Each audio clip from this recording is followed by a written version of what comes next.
Hello friends, let's focus on the philosophy. Heroes webinar. Hello Mike Ellis, welcome to হ্যাঁ comfort. তোমাকে আমি একটা বিষয় উল্লেখ করি।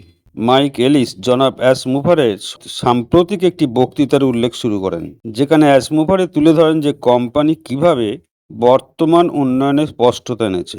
এরপর তিনি এগ্রি ক্যাপাবিলিটি বা সম্মতির ক্ষমতা এই ধারণা প্রয়োগ করেন।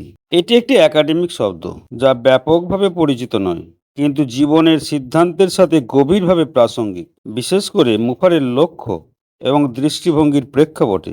আমরা সবাই ওর বিষয়ে কোনো সময় চিন্তাই করি না। বিষয়টি যেমনভাবে ব্যাখ্যা করা হয়েছে, সম্মতির ক্ষমতা নৈমিত্তিক চুক্তির বাইরে অনেক বেশি। এলিস মানেটা বোঝাতে চেয়েছে, কোনো স্থানে আইনি চুক্তি থাকলেও আপনাকে একটি গভীর বোধগম্যতার উপর ভিত্তি করে আজীবন প্রতিশ্রুতিবদ্ধ হওয়ার জন্য মানসিক এবং আধ্যাত্মিকভাবে প্রস্তুত থাকার একটি বিষয় আপনাকে অবলম্বন করতে হবে। এলিস এটিকে আমাদের বিবাহের সাথে তুলনা করেছেন, যেখানে এই ধরনের একটি আইনি চুক্তি স্বাক্ষর হলেও সেই প্রতিশ্রুতি আজীবন স্থায়ী হয় এবং সাবধানে চিন্তাভাবনা এবং নৈতিক স্পষ্টতার সাথে সেটি করা হয়। তিনি এই ধারণাটিকে অনপ্যাসিভের যাত্রার সাথে সংযুক্ত করেছেন। পরামর্শ দিয়েছেন যে যারা অ্যাসমুফারকে অনুসরণ করছেন তারা কেবল একটি ব্যবসায় যোগ দিচ্ছেন না, বরং একটি আজীবন নৈতিক এবং এমনকি আধ্যাত্মিক প্রতিশ্রুতিতে প্রবেশ করছেন।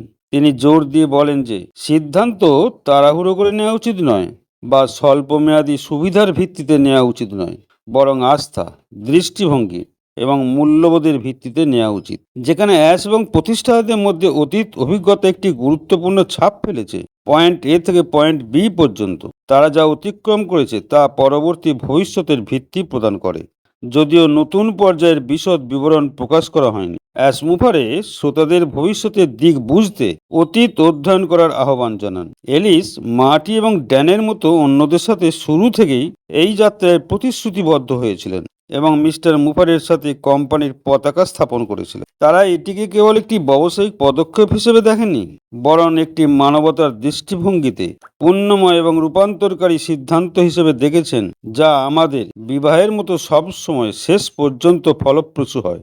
এলিস বলেন, কোম্পানি স্বীকার করে যে আর্থিক আয় বা আর্থিক প্রাচুর্য কোম্পানির একটি প্রতিশ্রুতির অংশ, কিন্তু আসল পুরস্কার হলো আধ্যাত্মিক বৃদ্ধি এবং একজন ভালো মানুষ হয়ে ওঠা। তিনি মানুষকে কেবল তখনই প্রতিশ্রুতিবদ্ধ হতে উৎসাহিত করেন যখন তারা সেই গভীর যাত্রার জন্য প্রস্তুত থাকে, শুধু অর্থের জন্য নয়, ব্যক্তিগত বিবর্তনের জন্য। এলিস উল্লেখ করেন, সক্ষমতা পরিকল্পনার উপর একমত হওয়ার অর্থ হলো একটি প্রতিষ্ঠানের কৌশলগত ব্যবসায়িক সক্ষমতার পরিকল্পনার প্রক্রিয়া এবং লক্ষ্যগুলির সাথে সামঞ্জস্য করা, যা হলো ব্যবসায়িক কার্য সম্পাদনের জন্য প্রয়োজন সম্মিলিত মানুষ, প্রশাসন, ম্যানেজমেন্ট প্রক্রিয়া এবং প্রযুক্তি। এই সমন্বয় নিশ্চিত করে যে প্রচেষ্টাগুলি ব্যবসায়িক উদ্দেশ্য এবং সামগ্রিক দৃষ্টিভঙ্গিকে সমর্থন করে। এমন সক্ষমতা প্রদানের উপর আপনি সকলের দৃষ্টি নিবদ্ধ করি। Mike Ellis. ধন্যবাদ।